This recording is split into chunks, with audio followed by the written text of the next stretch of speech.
Hello students, welcome to Hiba Max, 9th Standard Max, Chapter 4, Exercise 4.2. 8th question எப்படி solve பண்றதுன்னு பார்க்கலாம். In the given figure, நமக்கு ஒரு diagram கொடுத்திருக்காங்க. Angle A வந்து 64, angle ABC, அப்ப ABC இந்த full angle 58 degree.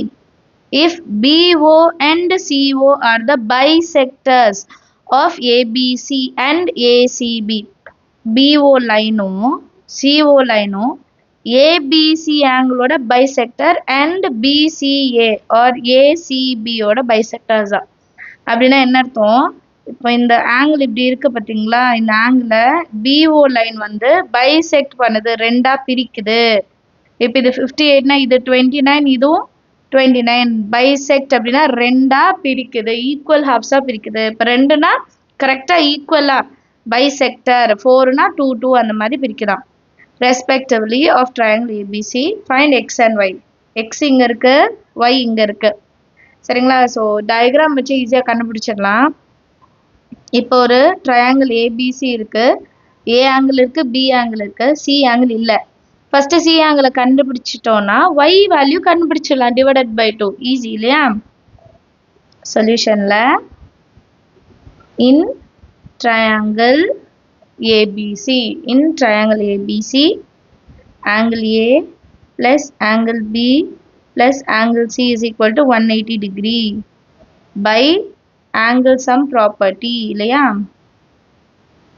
angle sum property of a triangle. triangle ஓட interior angles add பண்ண என்ன கிடைக்கும் நமக்கு? 180 degree கிடைக்கும். இப்போ angle A ஓட வேல்யூ என்ன? 64 degree. angle B ஓட வேல்யூ என்ன? 58 degree. plus angle C is equal to 180 degree. இப்போ இது ரெண்டுத்தையும் ஆட் பண்ணலாமா? 64 58 12 balance 1 122. 122 degree plus C is equal to 180 degree. Angle C is equal to 180 degree minus 122 degree. இப்போ 180 லேருந்து 122 minus பண்ணுங்க, இது 10, இது 7. 8 5 58 degree கிடைக்கும். angle C is equal to 58 degree. இப்போ நம்ம கண்டுபிடிச்சது வந்து angle C ஓட வேல்யூ தான். கண்டுபிடிச்சது angle C, இந்த மொத்த வேல்யூ இருக்கு பாத்தீங்களா, இதுதான் 58. நமக்கு அதோட பாதி வேணும். எப்படி பாதி வேணும்னு சொல்றேன்னா, OCன்றது bisector of ACB, அப்போ பாதி பாதியா பிரிக்குது, அதுல ஒரு பாதி தான் Y. ஸோ கண்டுபிடிச்சிடலாம் ஈஸியா. since OC is the bisector of ACB angle, y degree is equal to ACB divided by 2. ACB ஓட வேல்யூ இப்போ தான் கண்டுபிடிச்சோம், 58 degree divided by 2 பண்ணா 29 degree. இதுதான் y degree ஓட வேல்யூ. அடுத்தது இதே மாதிரி x கண்டுபிடிக்கணும். இப்போ x கண்டுபிடிக்கிறதுக்கு டயக்ராம்ல பாருங்க, இது டோட்டல் 58னா இது 29, இதுவும் 29, பாதி பாதி. அதே தான் இந்த சைடும் டோட்டல் 58னா இங்கேயும் 29, இந்த ஆங்கிளும் என்ன வரும்? 29. இது 29, இது 29, ரெண்டும் சேர்த்தாதான் 58. இப்போ இந்த குட்டி ட்ரையாங்கிள் எடுத்துக்கலாம், OBC எடுத்துக்கலாம். OBCல ரெண்டு ஆங்கிள் தெரிஞ்சிருச்சு. இப்போ ஒரு ஆங்கிள் ஈஸியாக கண்டுபிடிச்சிடலாம், சேம் ஆங்கிள் சம் ப்ராப்பர்ட்டி தான். சரியா? ஸோ இதுக்கு தனியாக அந்த டயக்ராம் வரைஞ்சிடலாம். OBC, இதுவும் 29 டிகிரி, இதுவும் 29 டிகிரி, இந்த வேல்யூ எக்ஸ் தான் கண்டுபிடிக்கணும். ஸ்டேட்மெண்ட் எப்படி எழுதலாம்? இன் ட்ரையாங்கிள் BOC, இன் ட்ரையாங்கிள் BOC இருக்கிறனா OBC, ஏன்னு வராது பாருங்க. OBCனா இந்த பாதி ஆங்கிள் மட்டும், OBC angle plus BOC plus OCB,